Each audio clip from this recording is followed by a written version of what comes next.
Here at McCody Overhead Doors and Dock Systems, we provide service, sales, installation, and free local estimates for all of your overhead door and dock needs. From residential to commercial, we're there every step of the way.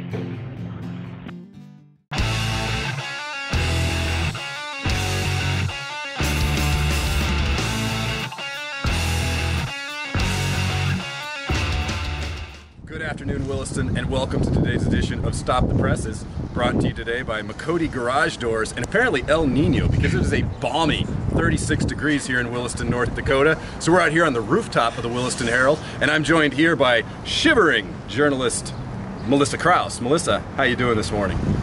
It's a bit chilly. Bit chilly. We want to talk a little bit today about education.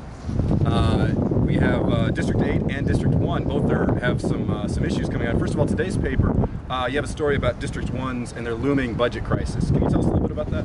I mean, I suppose at the last board meeting, it wasn't a panic thing. It was just kind of like a preemptive, hey, here's our numbers that we're like worst case scenario going to come up with. Worst case scenario, we'd be left with like $2 million at the end of the year, which isn't a good safety, cushy place to be, but that might be where they sit. That's a long way to come, because it seems like it was just a few months ago when they were talking about building the high school. They were in the process of building the high school, and it was like there were so many millions of dollars. They were like, well, why don't we throw in a greenhouse too, right? So we're kind of on the total flip side of this sort of. Monetarily, we're on the flip side now with the school district, I suppose. Well, everything goes the year prior, so they're based on numbers this year. So unless, I guess there's going to be a lot of deductions this year. They're projecting about 75% of the money that they should be getting, which hurts quite a bit when you have to hire all these new positions for a new school. Absolutely. That's a story we'll definitely want to be keeping an eye on. Meanwhile, out in District 8, the rural areas around Williston, in middle of February, they're going to have another bond election, right, to build a new school. The last one failed. A lot of that was blamed on the district doing a poor job of communicating. The district's made a better effort now. But you're going to have a story in Sunday's paper about a fellow who's kind of taking a different approach to opposing the bond this time.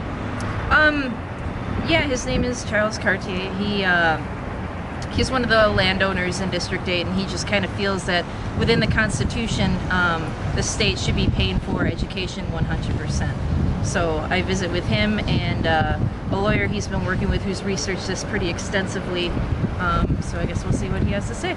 So he doesn't argue that they need a new school, that the kids need a new school. No, he knows they need a new school. He just feels the state should be paid for it. It shouldn't be coming out of property tax.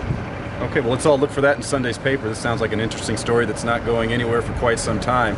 I guess we can head back inside now. It's not quite as warm as it was when we started, so signing off, I am Managing Editor Matt Hickman, and you are... Melissa Krause. And you stay classy, Williston. Thanks for stopping by. You mostly stay classy.